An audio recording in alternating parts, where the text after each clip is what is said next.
This is Andre the Fury Feely. You're listening to Verbal Scrap. This is Rick Rieger, and you're listening to the Verbal Scrap Podcast. This is Keto Andrews, and you're listening to the Verbal Scrap Podcast. This is Nan Fan, and you're listening to the Verbal Scrap Podcast. I'm a fighter. That's what I'm going to do. I'm going to go in there. I'm going to fight. Hey, this is Dave Hirschbein, MMA Gold, and you're listening to the Verbal Scrap. I've worked so hard to do what I got to do in here. I took so much blood for this sport. I took so much pain, everything for the sport. Hey, y'all, this is Zeke Johnston. You're listening to SRMMA.com Verbal Scrap. Stay tuned. They got some good stuff coming up. This is J-Watt from SRMMA.com on episode 27 of the Verbal Scrap Podcast. We're calling it Fight Fest. There's so much fight news going on. We got a lot in store for you, a lot of previews, reviews, UFC news. A couple UFCs have gone down. Some big boys, Antonio Silva and Travis Brown threw down. And also the one everyone's talking about, UFC 153, Anderson Silva and Stephan Bonner results. Full fight card, John Fitch on the card. So much talent. And also you got a Bellator 76 moment with... I don't even know how to say. Knockout potential is not even how to explain it. It was just the last few seconds with Eddie Alvarez and Patricky Pitbull Freire. Man, that's a knockout moment that we're going to be talking about. So much stuff with... we got Ultimate Reno Combat, November 7th preview with Leif Boyd. We got Titans Cage preview, October 20th happening this weekend with 4 title fights at the Elk Grove Complex. You can go to thetitanscage.com for ticket information. Like I said, Steven Gruber is going to be fighting on there for a title. We got the welterweight champion, Angelo Trevino, who has a few things to say about Armando Sabala and his opponent, his defense of his title. That's also going to be going down on the card. But let's first get into some Bellator 76 action. Play for you a little moment. Eddie Alvarez was able to get the knockout finish over Patricky Pitbull in just the final seconds of the round. He set him up with some beautiful shots, landed the head kick, and just KO'd him. So now let's hear a little bit more about that. Bellator Fighting Championships live on MTV2, FX2, Bellator.com, and Spike.com. Our Bellator 76 moment comes courtesy of Patricky Pitbull versus Eddie Alvarez. Oh, big hit! That's it! That's it! This fight is over!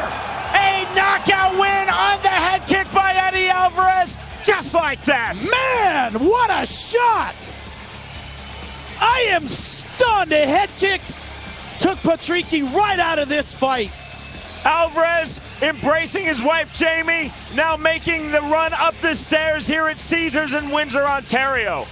Later on, end of the round, man, caught Patricky looking down. That is all she wrote. Beautiful knockout by Eddie Alvarez. The winner by knockout, Eddie Alvarez. For the latest Bellator news and information, it's Bellator.com. And remember, Bellator is coming to Spike in 2013. And that was Eddie Alvarez getting another big win. After losing his title to Michael Chandler in Bellator, he's been able to come back big time with 2 straight big wins over Aoki, and now he's got another one over Freire. Patricky Pitbull, who's a beast, and he's got that win. Like he said, you can check out Bellator.com for more information, a little bit more about SR. Thank you so much for tuning into this episode of the podcast. We really appreciate you guys listening.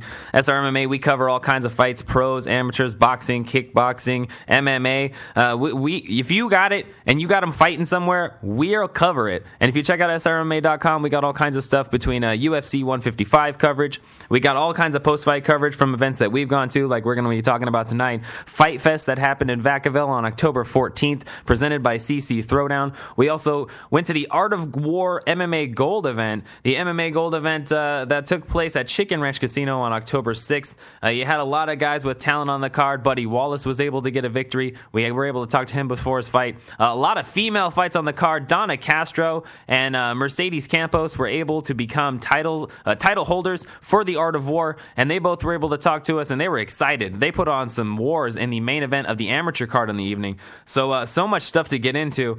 But let's first get into some UFC news, and I know you guys are all talking about it. Stephan Bonner took on Anderson Silva at UFC 153, and if you guys didn't get a chance to hear it, you guys have to know that Forrest Griffin fought Anderson Silva a ridiculously long time ago. It seems like forever ago. And he'll tell you, even Griffin will tell you, Silva made him look like a little boy, man. He was trying to hit him so hard, and he could not do it. He even ran out of the ring after the fight.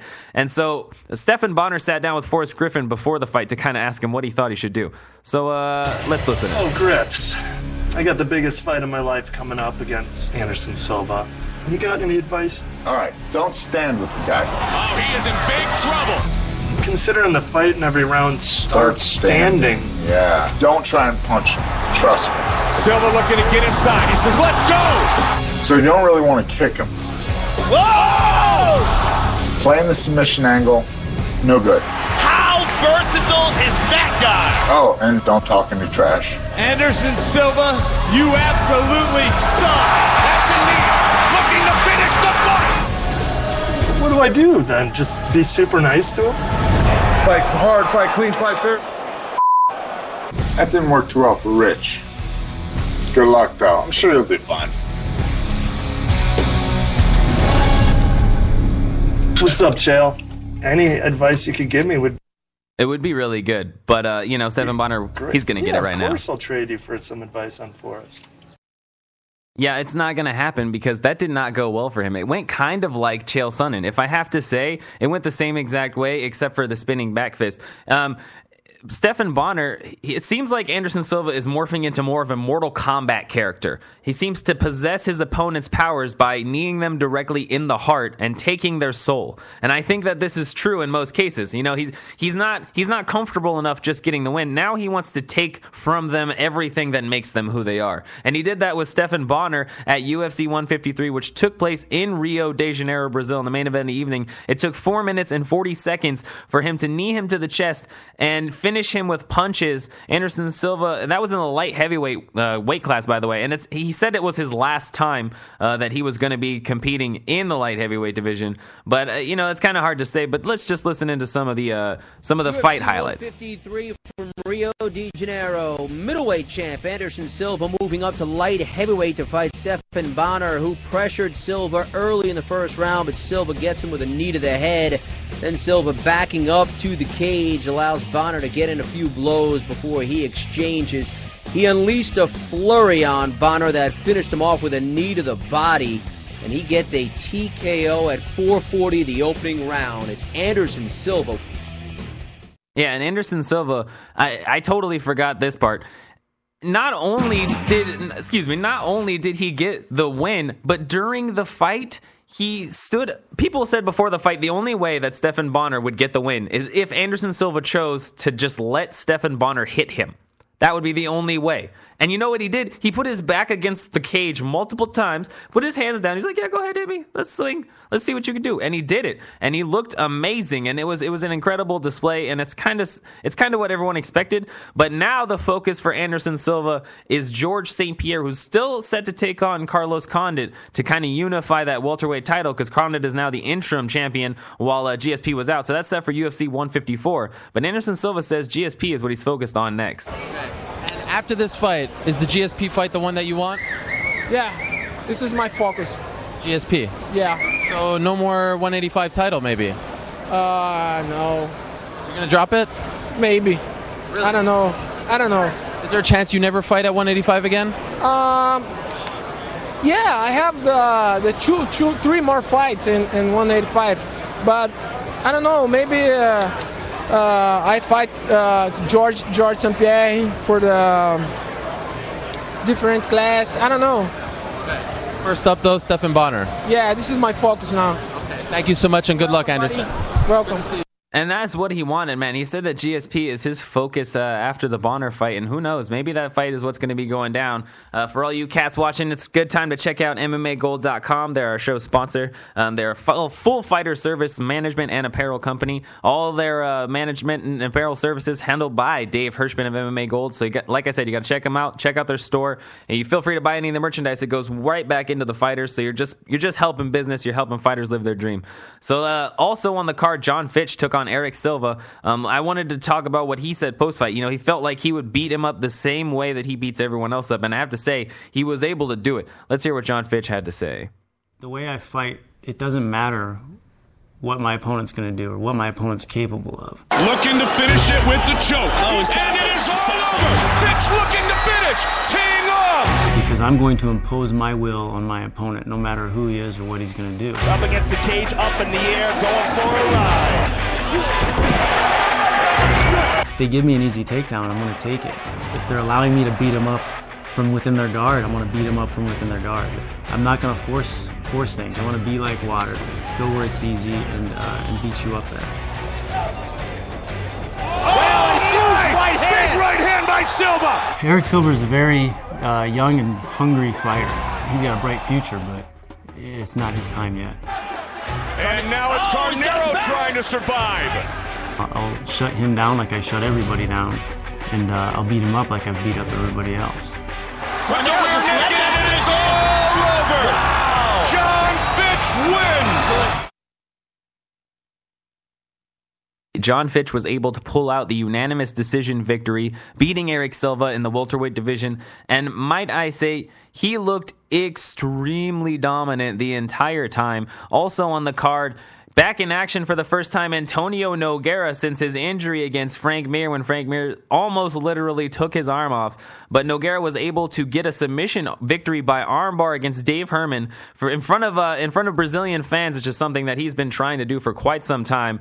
So now we have the opportunity to hear Nogueira post-fight.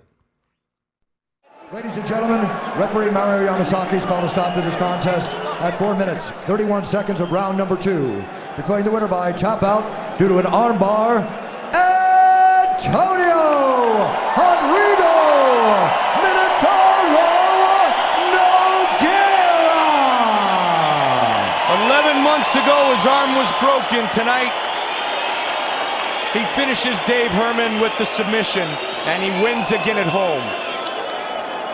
His 21st career submission win. He will visit with Joe. I'm here with the winner, Minotauro Nogueira. Minotauro, this man said jiu-jitsu doesn't work on him. How satisfying is it to not just get a victory here in Rio, but get a victory with jiu-jitsu? Estou aqui com o vencedor, Antônio Minotauro. Ele disse que o jiu-jitsu não funcionaria com ele. Como é que você está feliz não só apenas de ter vencido, mas ter vencido com finalização? Português. I feel so happy, you know, because this man said jiu-jitsu doesn't work. And jiu-jitsu is a Brazilian art. He flipped over, you went belly down, tightened it up more, flipped him over again, and got the tap. Ele é um lutador muito técnico, sabe defender. Tenho certeza que ele treina jiu-jitsu também. I'm sure that he does practice jiu-jitsu because he knows how to defend himself. I think he was just talking trash. Congratulations, sir. A spectacular victory. One of the greatest of all time, ladies and gentlemen, Minotauro Nogueira. And there you go. That was some UFC 153 action. And I have to say, it was outstanding. Anderson Silva was victorious. Also on the card, Phil Davis got a submission anaconda choke against Wagner Prado in the second round of the fight. Damian Maia got a vicious rear naked choke over Rick Story to kind of round out the main card of the evening. So, like I said, UFC 153, it actually brought what everyone was looking forward to. Let's get into some local coverage for all of our California fight fans in the Sacramento area.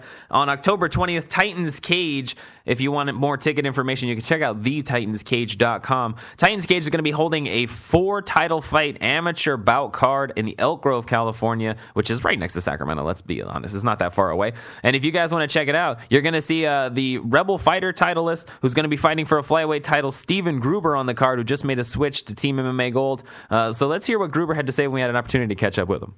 This is JWA from SRMMA.com. We're here live at Folsom MMA with the Rebel Fighter flyweight champion, Steven Gruber, who's going to be fighting for the the flyweight title for Titans Cage as well come October 20th. How's training gone first and foremost for you?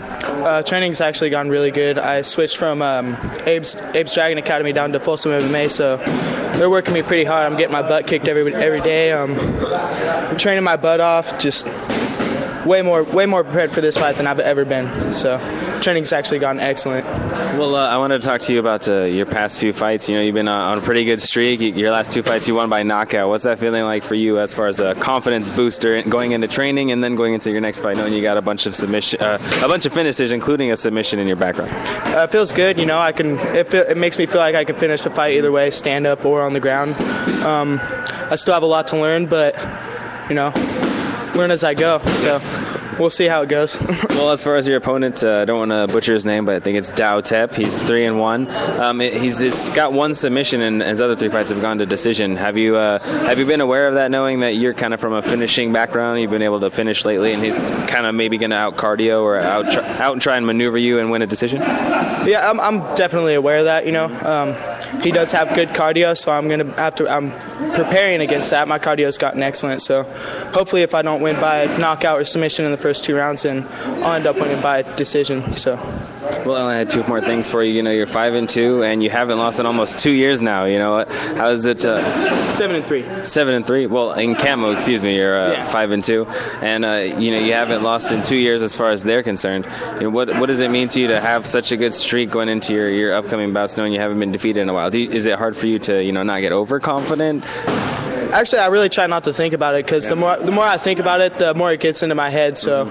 I just try not to think about it too much. I know what I'm capable of, and I know what I can bring, so that's usually what I'm focused on. Well, come October 20th, you're going to be the co-main event on a bill with 4 title fights. What does it mean to you to kind of get the higher bill than other things? You've been able to finish lately. Do you think that's kind of impacted your name? And as far as the organization is concerned, considering your last Titans cage fight, you were also able to get a big finish. Oh, yeah, it's definitely impacted my name. Everybody knows about me now. It means a lot to me, too. I came from small-town gyms and came up with big victories, so it means a lot to me to knowing that everybody's hearing my name, and finally I'm on the bigger cards with the bigger main event fights, so yeah, it does mean a lot to me. Well, last thing, obviously everybody wants to finish, but do you expect your streak of getting a really quick finish somehow to continue? Oh yeah, hopefully. I'm always wanting to finish fights in first round, second round. I never wanted to go to decision, decision is the fighter's worst enemy. You could be winning the fight the whole time and then lose the fight by decision somehow from a stupid ref. So I'd rather finish it. Well, there you go. The flyweight Rebel Fighter champion, potential flyweight Titans Cage champion, come October 20th. You can check out the TitansCage.com for more details. Thank you, Stephen. Thank you. And that was Stephen Gruber, and man, he's going to be co-main event on the bill. And he was training at the gym at Folsom MMA in Folsom, California with Matt Wilson, who's a bigger boy than him. He's going to be stepping up on the card, also fighting on the Titans Cage. So let's hear Matt Wilson and a little bit more of his thoughts about throwing down. This is Jay Watt from SRMMA.com. We're here live at Folsom MMA with Matt Wilson, who's going to be fighting October 20th at the Titans Cage event. First and foremost, what's training been like in preparation for this fight? Training's been good. I've been getting a lot of stand-up and a lot of groundwork in, just trying to cover all my bases before I get in the Titans Cage. Well, your opponent, Eric Smith, he's been able to pull off a 4-fight win streak. I don't know if you know much about him, but, he's only finished one opponent in that streak. Most of his wins are by decision. Being aware of that, do you feel your cardio is in a place to go with a guy that is probably going to try and take you and outlast you? Yeah, I feel my cardio is most definitely in place. That's what I train for, is hours on end, and my cardio is my strong point, so it's going to be exciting to see our cardios go at it. Well, I've seen him wrestle personally in the cage, and he seems to be powerful.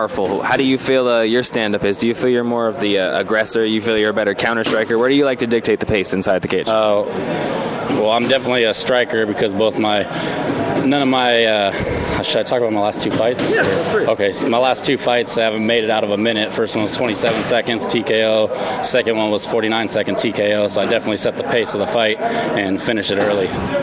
That's what I plan to do.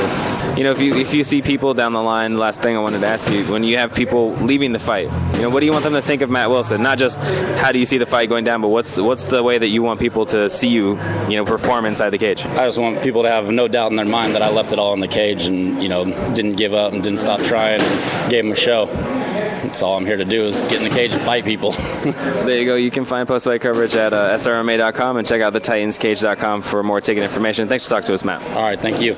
Another guy that's going to be fighting out of Team Ultimate Fitness. It's going to be Kyle Bryant is going to also be on the card. I saw him once before, spectacular talent. He could be an upcoming name that you see quite a bit in the area. He's also going to be on the Titans Cage card. We had the opportunity to catch up with him while he was training down at the gym, and he had the opportunity to give us some of his insights on the fight and how he sees it going down. So let's hear what Kyle Bryant had to say. This is JWA from SRMA.com. We're here live at Ultimate Fitness talking to Kyle Bryant, who's going to be competing October 20th for the Titans Cage event. How you doing first and foremost as far as training's going? Oh, training camp's been awesome. Been a long one. Feel I don't get time off, but hey, that's the enjoyment of it. Well, the card, Sean Correa has been doing a really good job making it a bigger, better event. A bunch of title fights in the amateur world. How have you noticed the progression of the card, and has that kind of bolstered your excitement? Oh, of course. I mean, I feel like this one's probably got the most talent I've seen in the amateur card in a long time, since I've been fighting. It's got a lot of tough guys. It's going to be whoever gets to come see this card is going to have a treat that night, and I can't wait to even be on it. So. Well, your last victory, you were able to get the win, and you moved your record to 1-1-1 as far as camo. What are you looking to do with this fight, progression-wise? Are you looking to excel in any particular area during the cage fights? Well, I haven't really got to display any of my striking. I'm definitely not scared to strike with anybody. There's no secret I like to grapple, but I think the guy I'm fighting is going to be a big striker. He's going to want to come forward and press the pace, and I'm okay with that. We'll meet in the middle, and we'll see what we got. Well, if your other guys are trying to come forward and strike, you got training with Fabio Prado, and you got the talented guys all over the mat. Do you kind of look to go there just because you want to and just because you want to showcase that, or are you actually looking to showcase your stand-up? I like to be a real fluid fighter. I don't want to dictate and say I'm going to go to the ground. I want to keep it standing. If he gives me an opportunity to take him down, I as a fighter I can't deny that. I got to take him down and get the points. If he keeps backing away and let me strike, then I'll strike. But wherever the fight goes, I want to be real fluid and not be predictable. That's all I want. Well, last question before we let you go. What do you think would be, everybody wants to get a finish, knockout sub, but what do you think would be the best way to showcase, the kind of fighter you are to the fans come October 20th? What kind of finish or what kind of fight do you think you need to put on to showcase who the real Kyle Bryant is? I want to get this fight over fast. I don't care how it comes, whether it's a knockout, submission, TKO, whatever it is. I just want to get done fast and put a statement on the fight. I'm here to fight, and don't take my fight lightly. There you go. Kyle Bryant's going to be fighting October 20th, Titans Cage. And at Titans Cage, also in the main event of the evening, is going to be Angelo Baby Monster Trevino. If you check out SRMMA.com on the SR exclusive tab, you can find a whole bunch of Titans Cage information, everything that SR has done for Titans Cage. You can check out more information on Trevino and his last fight as well if you want to catch up on what he's doing, because that's what we do. We cover amateur and pro fights here at SRMMA.com. His buddy Angelo Trevino is going to be on the fight card. He's going to be defending his title against Armando Sabala, who's the NorCal title holder. If you guys haven't seen Sabala throw down, this kid's got knockout power in both hands and kicks, and I've seen him a few times. Man, he's talented, and Trevino, he seemed ready and ample for the task. He kept it short and sweet. And let's hear Angelo Trevino, a few things that he had to say about his title fight. This is JWA from SRMA.com. We're here live at Ultimate Fitness in Sacramento, California, talking to the Titans Cage welterweight champion Angelo Trevino, who's in training for his October 20th title defense. How's training going so far? It's going great. Been wrestling a lot, got my grappling going. We're about to start sparring right now, so it should be a good practice. Well, how have you been seeing the progression with the card? Kind of materializing. It's getting bigger. A lot more people are getting more interested in the show. How's that feel for you? Yeah, Sean's been doing great with the card. I was actually really surprised, how big it is and how many people are going. So I'm really happy with it, and it's a great opportunity to get my name big and get it out there. So I'm pretty happy with it.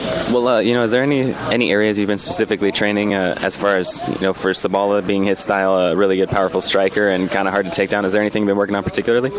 I don't really change up my training so much. I do whatever I can. I just go 100% no matter what. Like whatever someone brings to me, I go 100%. We have different kind of guys in here, different kind of styles. We have really good jiu-jitsu guys, really good kickboxers. So, it's like a good mix for me and for this fight. So I'm pretty happy with that too. And you guys will be really happy if you go to thetitanscage.com and check out ticket information. It's going to be in Elk Grove, California. There's 4 title fights on the card. Kyle Bryant's going to put on a show. You got so much talent, and I would definitely say if you guys are in Sacramento and you got nothing to do on a beautiful 20th night, hey, check it out. It's cheap. It's not going to be a bad show. There's 4 title fights on it as well. And if you guys want all the post-fight coverage, you can check out srmma.com on our fight rotation tab. If you guys click that tab, it'll take you to all of our post-fight coverage links. It's it's none of the previews, none of that stuff. It's just our post-fight coverage. So if you check that out today on srmma.com, you guys will have all the post-fight information after any of these fights, which brings me to some of our more recent post-fight information. On October 14th, I was at Fight Fest, which was presented by ccthrowdown.com.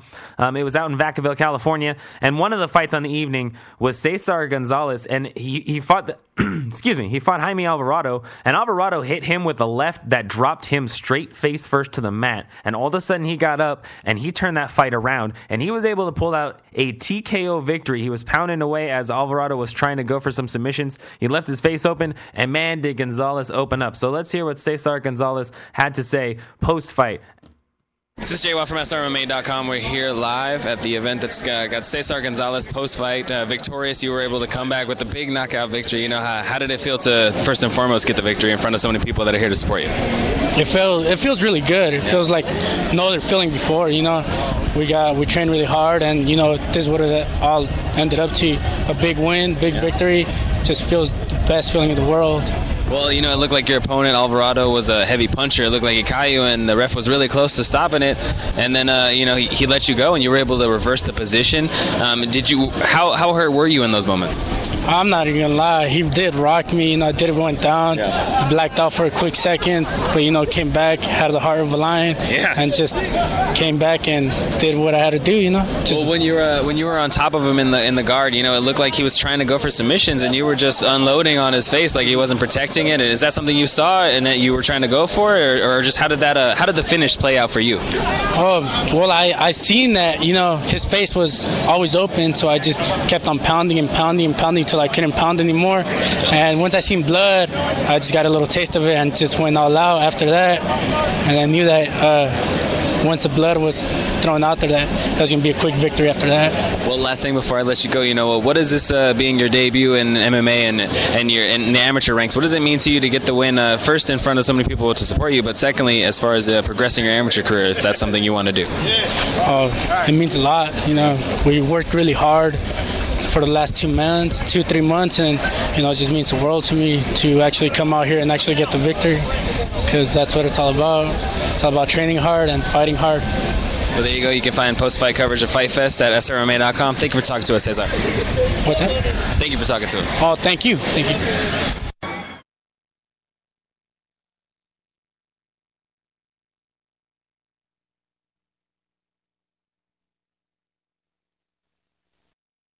Can see him in more amateur fights around the country or something, man, because that guy can take a shot and he can come back and give one. So if I was you, I'd pick him up on your promotion, sign him to something stat. And I hear he's going to be fighting down in Central Coast Throwdown soon. So if you go to ccthrowdown.com, you can get more of that information, or check out srmma.com for all of that post-fight coverage.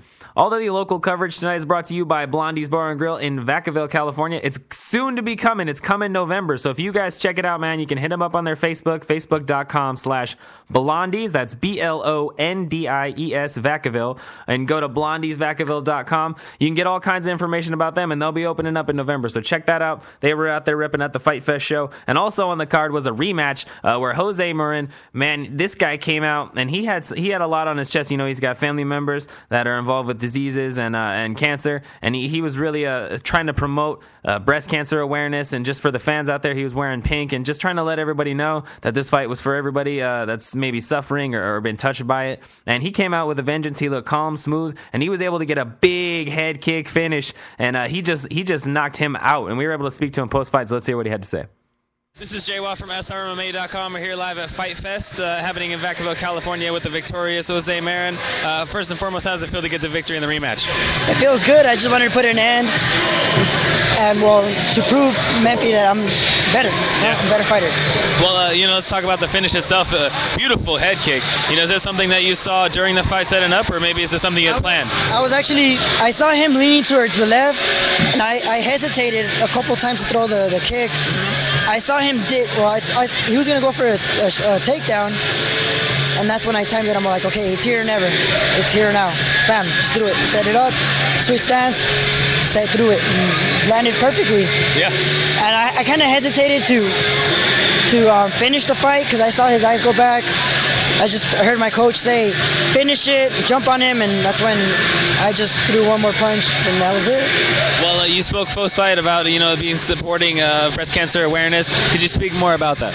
Well, my cousin was diagnosed with lupus. She's been good for 2 years, and I just wanted to fight. I just wanted this fight for her, because she's been up and down, and it would mean a lot to her. Yeah. I'm sorry, I'm speechless right now. I can't really talk. No worries. No, it's perfectly understandable. And, especially being breast cancer awareness happening so much, especially nowadays with the NFL and stuff like that, it's becoming bigger and bigger.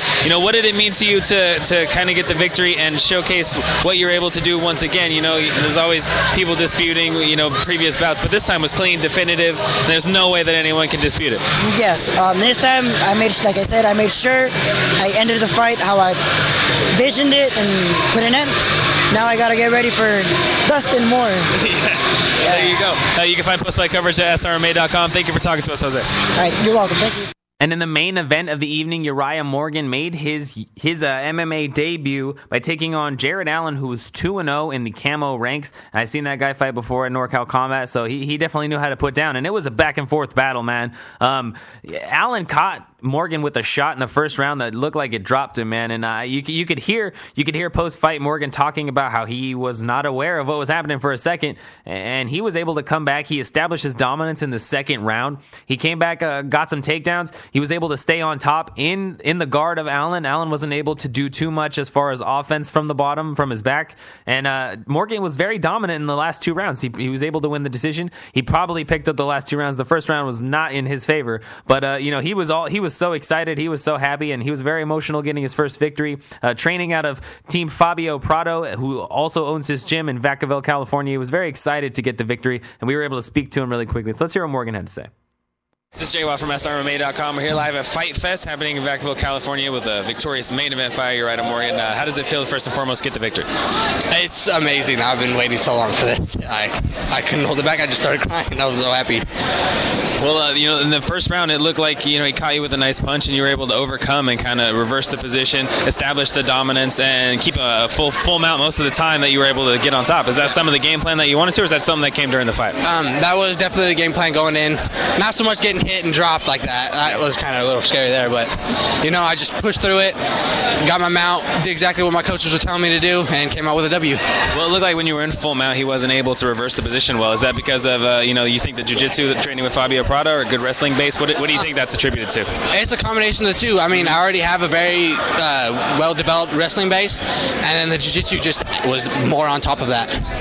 Well, I wanted to ask you lastly, what do you think that this win does at the beginning of your camo amateur career and moving forward? How does it kind of get your juices going towards a potential career you might have in the industry? I mean, it's a huge step forward in my career. I just hope to keep the momentum going, keep getting W's, and eventually, maybe you'll see me on TV. Hey, if we see you on TV, that's good, because I'll be able to talk to you while you're on TV. I'm looking forward to that. Let me sneak one more question in there before we let you go.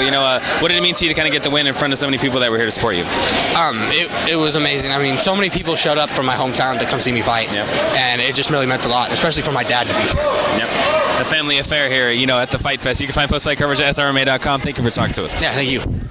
And Urijah Morgan, he was able to put it down, man. I give him all the props in the world for coming back and being able to take a shot and get the big victory in the main event of the evening. You can check out all kinds of information on CC Throwdown events at ccthrowdown.com. That's Central Coast Throwdown. And like I said, the national coverage from Vacaville was brought to you by Blondie's Bar and Grill. Coming soon in November. You can check Blondie's out on Facebook at Blondie's Vacaville or at blondiesvacaville.com. Moving on to Ultimate Reno Combat 37, going to be taking place November 2nd, Friday, November 2nd at the Grand Sierra Hotel and Resort. $25 tickets. You can't go wrong, man. They've had us there before. The fight is beautiful. The venue is lovely. It's in a theater. You get to have dinner, and if you're a smoker, you can have a smoke. I mean, what else do you want? You're in Nevada watching fights, and they're the #1 ranked amateur organization in the nation. So there you go. On the fight card, we were able to talk to Leif Boyd, who's going to be making the trip over to Ultimate Reno from Sacramento. He trains out of Folsom MMA. So let's hear what Mr. Boyd had to say about his fight.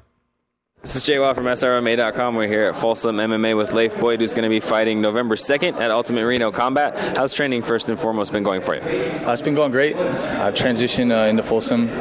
Really great team here.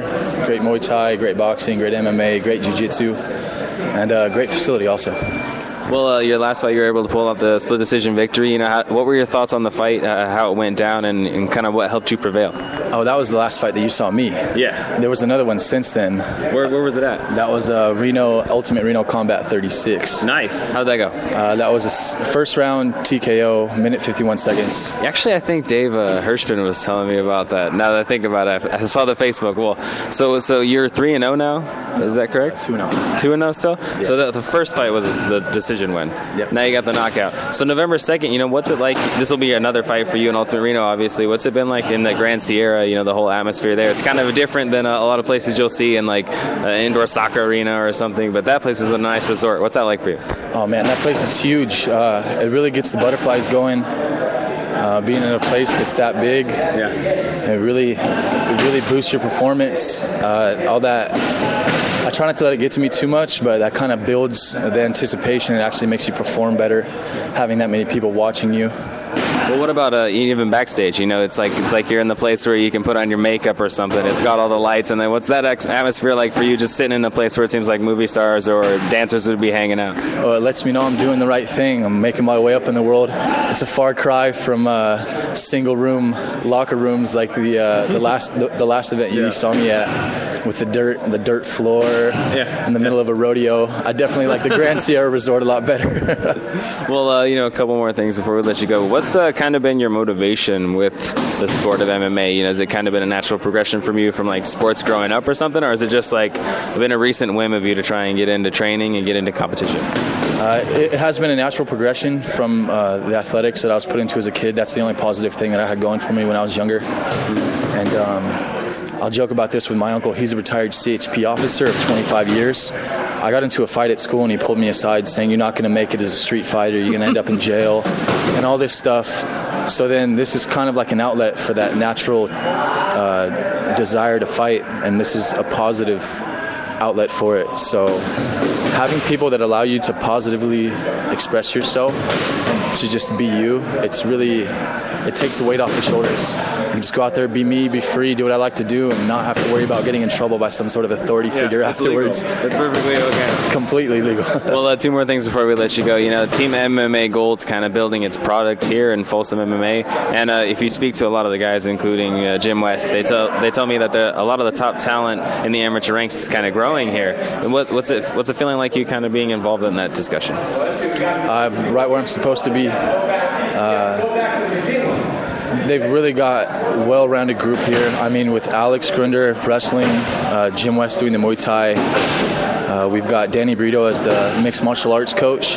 There's just room for improvement here. I mean, even the guys that are straight wrestlers out of high school, that are wrestling in college. We got a JUCO national champion that's wrestling with us.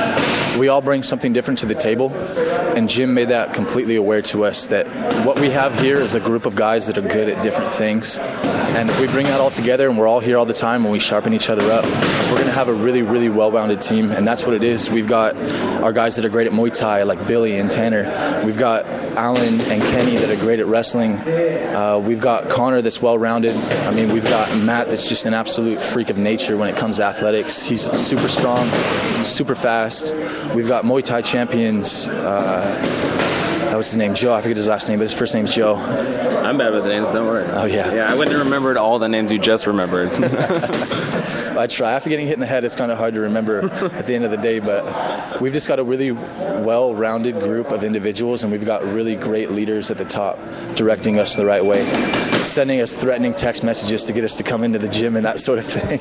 Well, last thing I wanted to ask you, I know you got the decision win, you got the TKO finish. Have you been training to specifically maybe get a submission, kind of get all of them in one basket with this next win, or is there something in particular you're looking for? I don't want to try to go in and just be one-sided or one-track mind with the finish.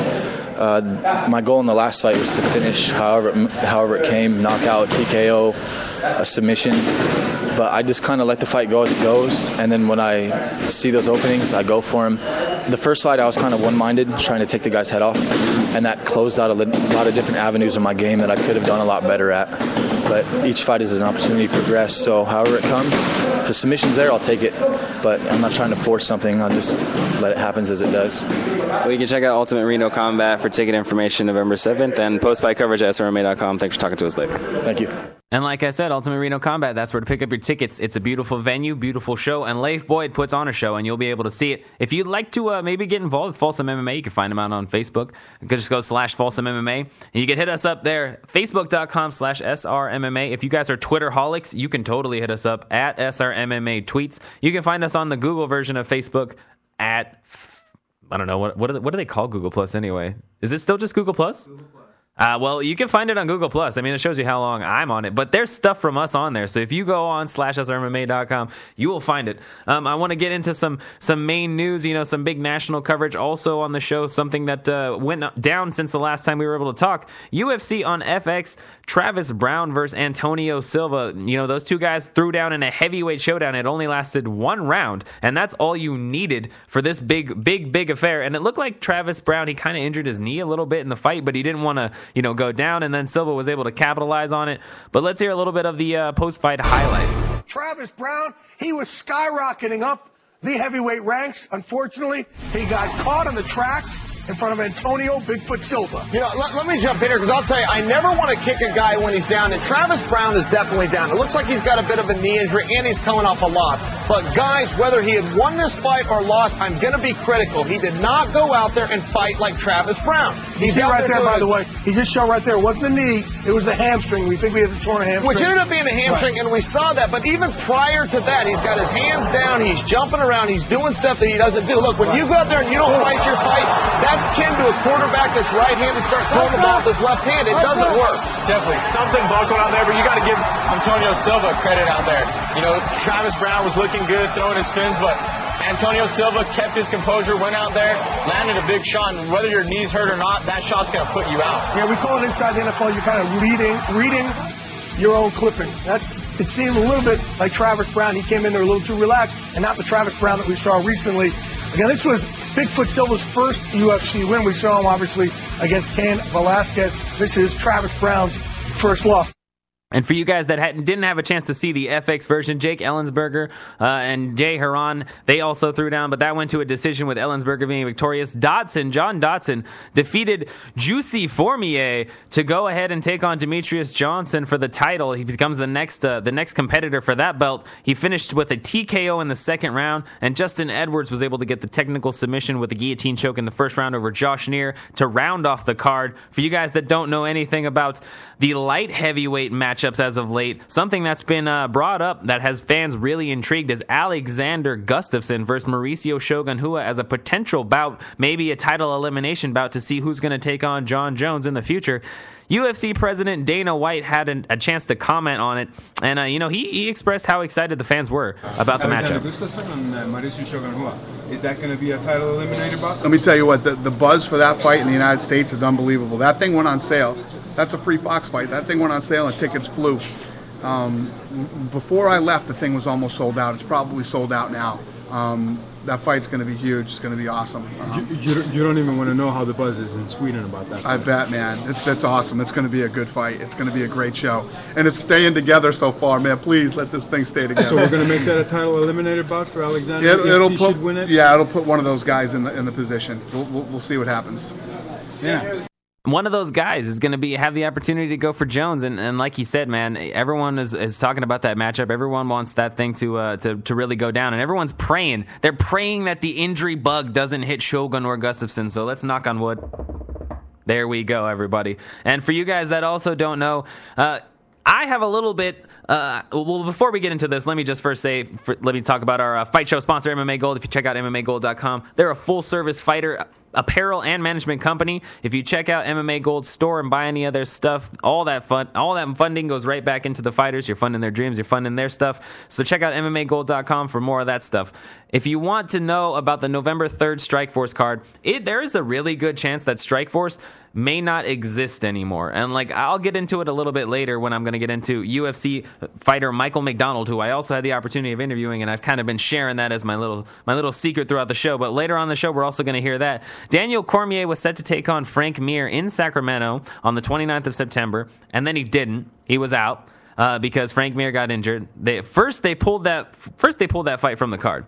So first they pulled that fight from the card. Gilbert Melendez was set to take on Pat Haley for the title. Then Melendez goes down. They cancel the whole card. Now they have recently canceled their November 3rd card, which had Cormier set to take on Mir in Oklahoma because Mir is obviously injured. They can't find a replacement for him. They're going to get rid of that card. And Showtime, who presents Strikeforce on television, has said, you know what, like, we're not going to air your stuff anymore if you can't keep it together. And if you're an organization that doesn't have 3-4 events in a row just kind of getting canceled, people are not going to be buying tickets. And Daniel Cormier spoke about his thoughts on the whole matchup, and he seemed pretty okay with it, though. Perspective now. We're a few hours later. You have a little bit more time to mull it over. I don't know. I mean, obviously, with everyone in Zuffa in Brazil right now, I assume you probably haven't even talked to anybody.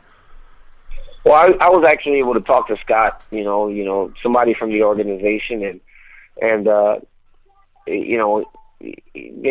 assured me that there were reasons behind me not knowing and the rest of the guys not knowing, and they're valid reasons. You know, I don't know exactly what they are, but there are reasons, and sometimes, you know, that's how it has to be. You know, sometimes people have reasons that we don't quite understand, and we have to just deal with it, and that's fine by me. You know, I mean, it's a big business. You know, I'm promoted by Zuffa and Showtime, which are two huge organizations.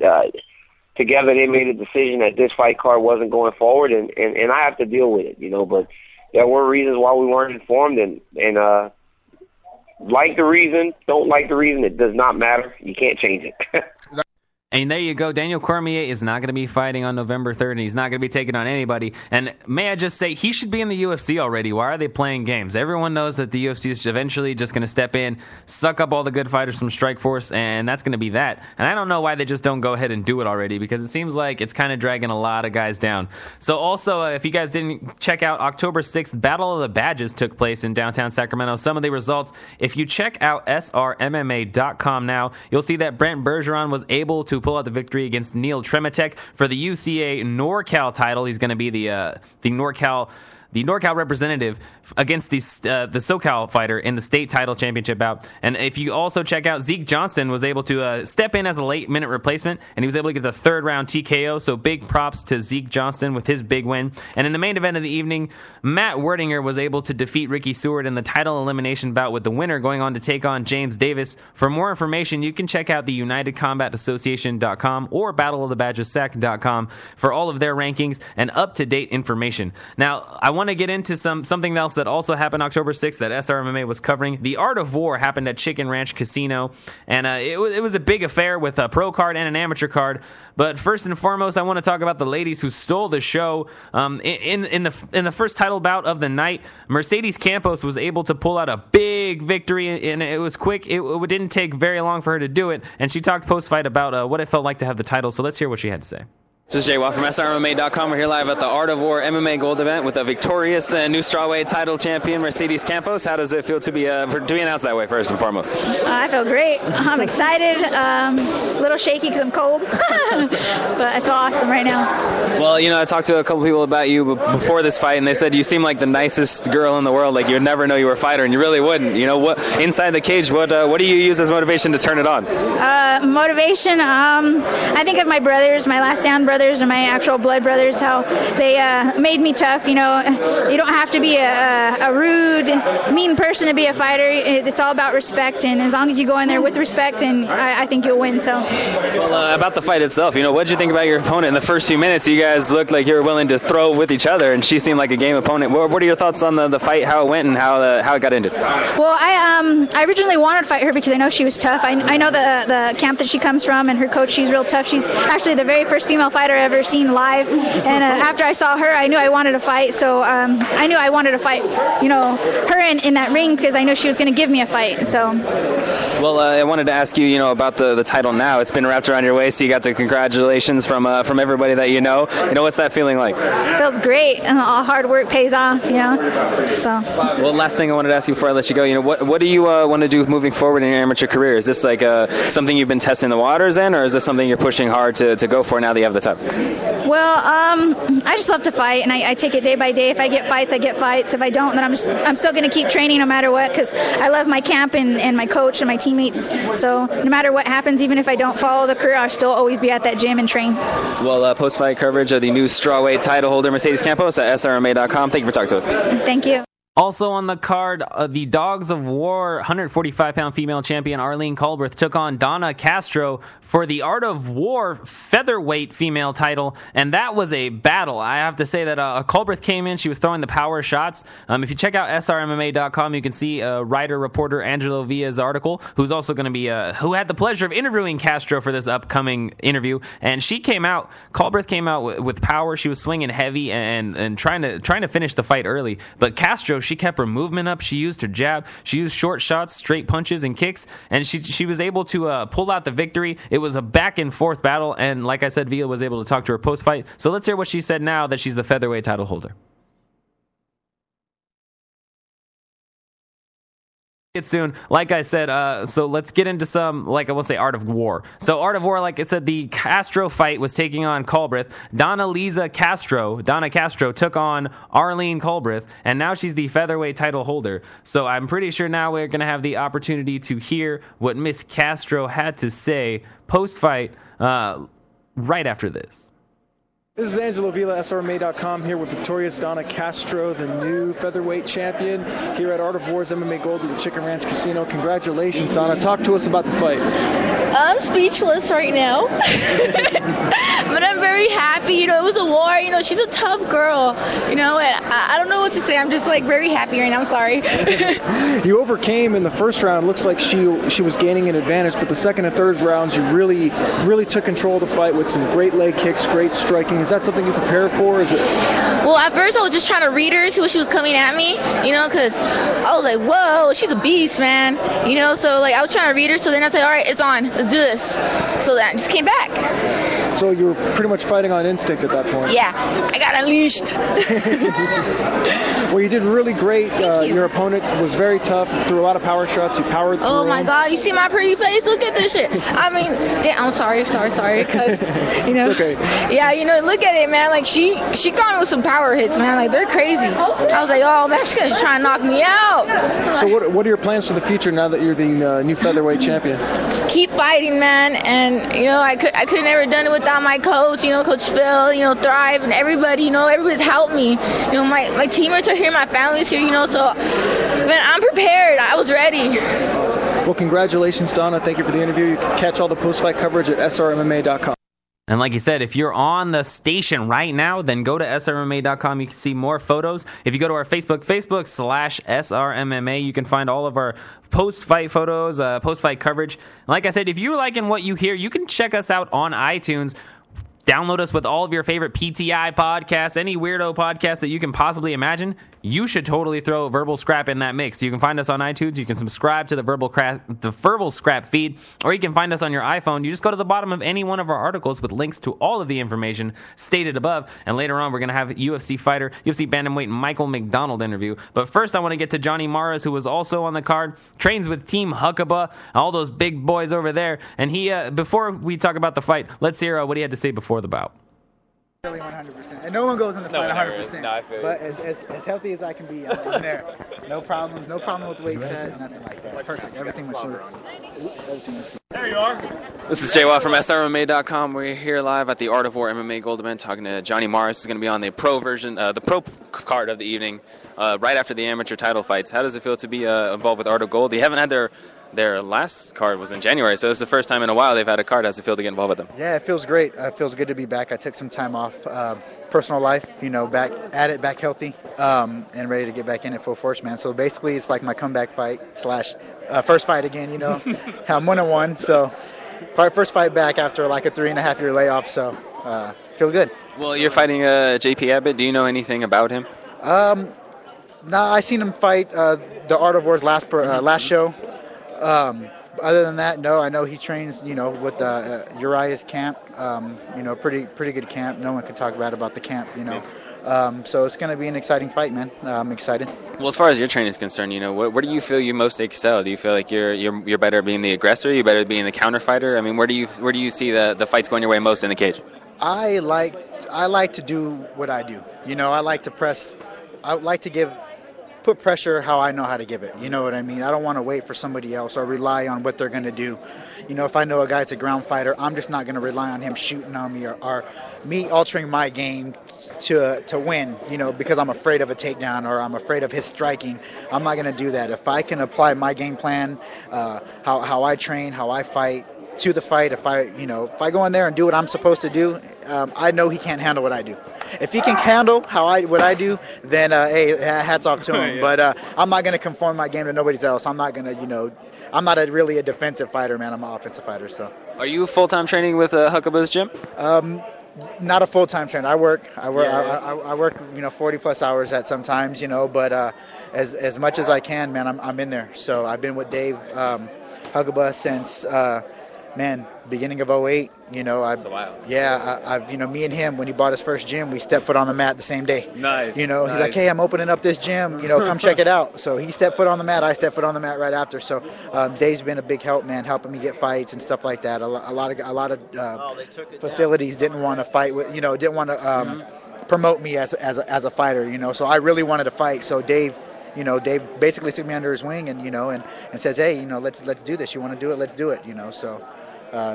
Dave's been a big help. Thomas Fallon, man, helping me with my striking. I was, pretty much a good striker. But Thomas just made me excel that much more. He's sharpen the skills. Oh yeah, basically, yeah, sharpen the knife. So. Man, I love it, man. That's what I like to do. Well, I just had two more things for you. Huckaba's also got a big fight coming up. I'm assuming he's been training like a beast as well. What's the atmosphere like while you're at the gym? Do you see the training of your co-partners and especially Dave Huckaba, or what's the atmosphere like? Yeah, we all feed off each other, man. You know what I mean? It's an individual sport. Ultimately, you got to go out there and perform. But as a team, we all train as a team. You know what I mean? So we're all sparring with each other, and we got guys anywhere from 125 to Dave Huckaba, heavyweight. And we're all helping each other out. We're all sparring with each other. We're all getting in there and getting dirty, And if Dave runs into intent, if he feels like it's intense and he's telling everybody, he's messaging people, he's texting people, bring your headgear, bring your gear up because it's hard tonight, So, and we all feed off that, We'll get hit, we hit each other, and, we just feed off of it, it's great in there, especially when we all get done with a good training session. We just sit back and, we all take our pictures and stuff. But it's a good training session. It's a good atmosphere, man. We don't have a bad training session, everything. We all learn off each other. We all get better. So everything learning is growing, right? All the time. Well, last thing, what would it mean to you to get a big finish tonight? And I'm assuming you're looking for a finish. I mean, most of the guys I talk to, they don't really go in looking for a decision. So what's the way that not just how do you want to finish, but what do you think would be the best finish to showcase your talents to the fans here tonight? I just want to showcase my striking, man. I've been working really hard and sharpening up what I already have. If I put together what I'm supposed to put together, there's no possible way I'm leaving out there without my hand raised. You know what I mean? If I put it together, there's no way he's going to handle what I bring. I'm looking for a knockout, of course. Everybody likes a knockout. I'll look for a submission, Either way, I'm going to be remembered. They're going to want to see me fight again, Not only am I a fighter, I'm an entertainer also, So they're going to want to see me fight again. But just go out there and put on the best performance of my life, man. And then I treat every fight like I'm fighting George St. Pierre. You know what I mean? That's how I feel. So I'm going to try to outstrike him. I'm going to try to outgrapple him. It's just, but I don't see this fight going out of the first round. There you go. Johnny Marez is going to be fighting at the Art of War MMA Gold event. Post-fight coverage at SRMA.com. Thank you for talking to us, Johnny. Thank you. Appreciate it.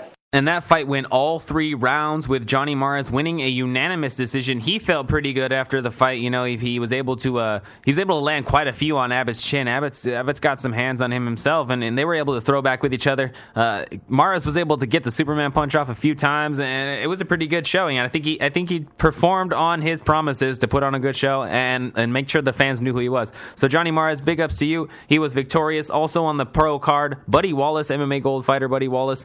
He talked to us before the fight about his second fight, his second professional fight, and his thoughts about how the bout was going to go and where he wants to take it going in the future. So let's hear what MMA Gold sponsored fighter Buddy Wallace had to say.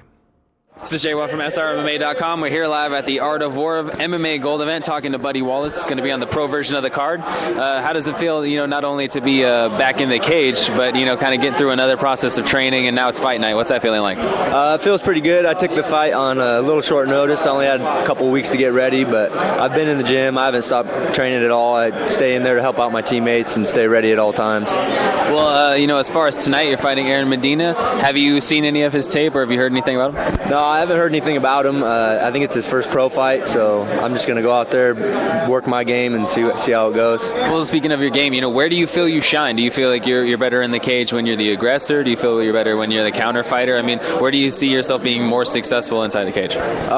Most of my fights I've been more aggressive, but I've been trying to calm down and be more of a counter striker, because our gym's really good at teaching how to counter well, and I have a really good grappling background, so I always have that to go back to, but I like to stand and bang, see how it goes. Well, I mean, have you fought since Rebel Fighter? No, that was my last one. Well, I mean, what is your plans as far as moving forward? What do you think a big win streak would do for you as far as name recognition and getting bigger, better fights down the road? I'm just going to take it a fight at a time, and I just want to work my way up the ranks as quick as I can. I want to make a career out of it, and I want to be able to quit my day job and all that stuff, so I'm going to keep working towards that. Well, two more things before I let you go. I know you're teamed up with MMA Gold. What's the process with Dave Hirschman been like, being teamed up with guys that are trying to get bigger, better fights for their fighters? What's that been like for you? Oh, it's been great. He's helped me out a lot. He's been hooking me up with plenty of gear, everything, all that's good, and I've just been trying to get him. We haven't had a chance to set up too many fights yet, but I'm sure it'll come in the future. Well, the last thing, everybody wants to get a big finish or get to that, but what kind of finish do you think would be the most memorable for fans here tonight to leave remembering Buddy Wallace? What kind of finish do you think would be the best showcase of your talents? I think it would be a knockout for sure, but I want it to be technical. I don't want to just go in there and throw wild punches. I want to look crisp, and I want to display my skills that I know that I have. Well, there you go. You can check out post-fight coverage at SRMA.com. Thanks for talking to us, buddy. Thank you very much. Well, Buddy Wallace did just that. He was able to get a first-round TKO victory to move to 2-0 up the amateur ranks. He trains with the Last Stand fight team, and he gave big props to his Professor Tom. So Buddy Wallace was able to become victorious with a huge man, and it was a devastating TKO. And he did it. He said technical, and he got a technical knockout. Do you think he's like Nostradamus-esque? Yeah, maybe just a little bit. I mean, he said technically that's exactly what he wanted to do, and he did just that. So Buddy Wallace of MMA Gold, man, keep rocking. We hope we have more post-fight coverage on the way. And that moves us to our main event of the Art of War evening, UFC bantamweight fighter Michael Mayday McDonald. For you guys that don't know, he is on fire. His last fight was a knockout victory of Miguel Torres back in April of 2012. He hasn't lost in, I believe it's like 8 fights. So we had the opportunity to speak to him. He's 15-1. Wanted to know a little bit more about, if he's going to be fighting soon, what his thoughts were about potential title contention, and what he wants to be doing. So now let's hear UFC fighter Michael Mayday McDonald on the Verbal Scrap Podcast.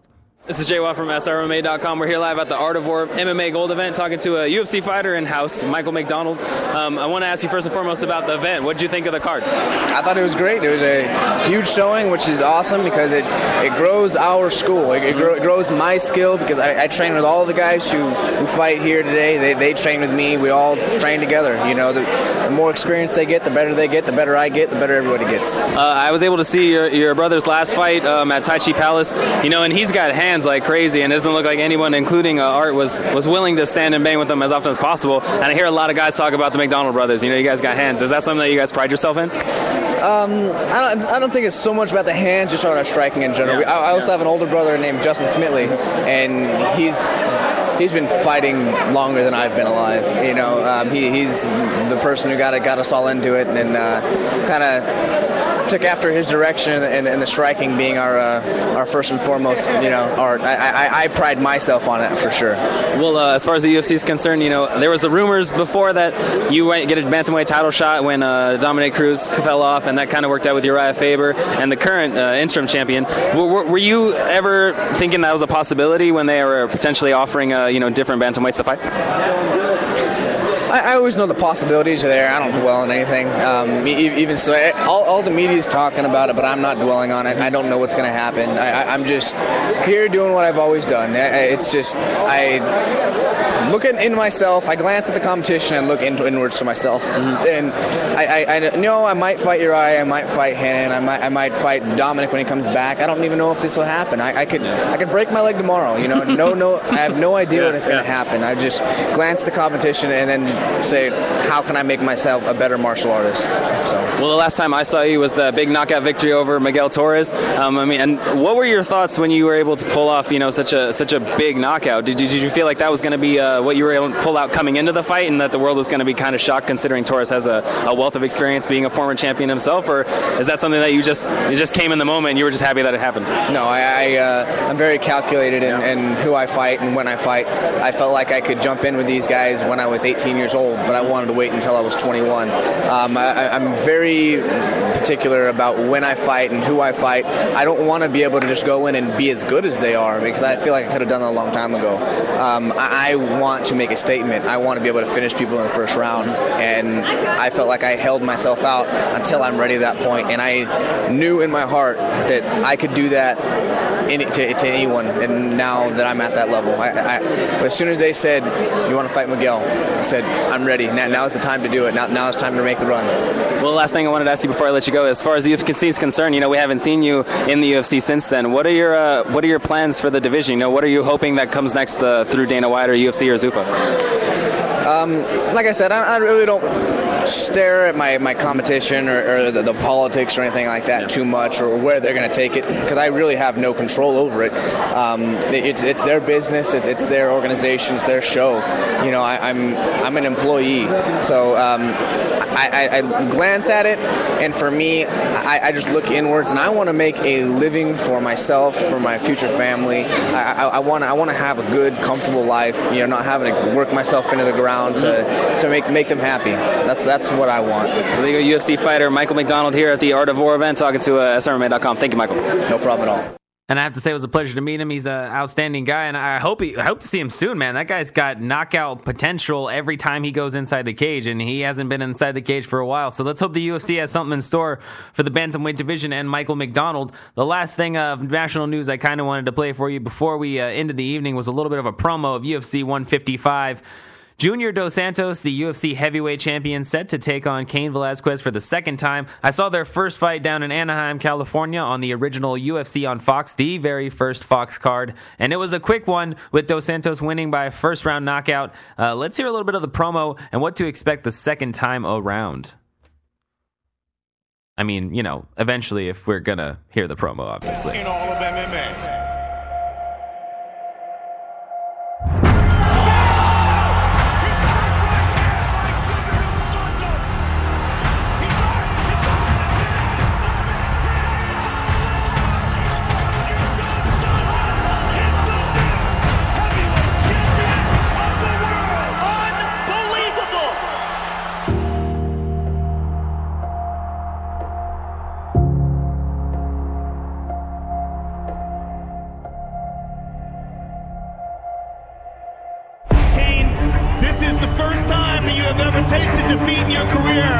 I have much more than this, and I will come back, and I will get this belt back, for sure. He's my one loss, and I want to go back and avenge it. The whole reason I got into the sport was to be champion. I just want everybody to remember me that every time I fought with a lot of heart. Cain is a determined and focused mixed martial artist. He does not slow down. He comes at you and comes at you with the same pace from the opening bell to the final bell. Stop this. It is over! Cain Velasquez! That man's ready for another shot at the title. If UFC wants to see that fight again, me and him, let's do it. I'll be looking for the knockout again. I'm very confident on my hands, and I believe so much I will win this fight by knockout. That right hand is vicious.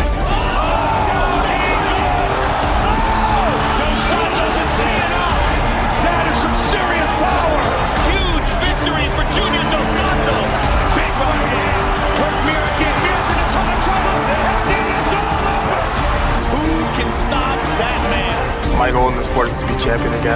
He wants his belt back. I'm the most dangerous heavyweight contender. I'm a complete fighter, and I'm going to take away that belt.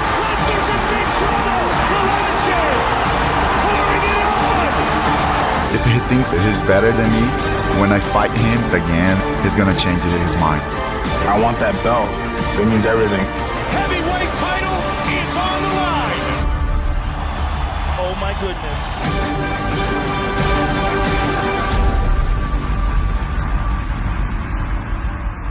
UFC 155, December 29th on pay-per-view. Man, that is going to be a spectacular affair. I just wanted to give you a heads up on some local events happening in the Northern California area before I let you guys go. Starting October 20th, Titans Cage will be having their event in Elk Grove, California. Check out thetitanscage.com for ticket information.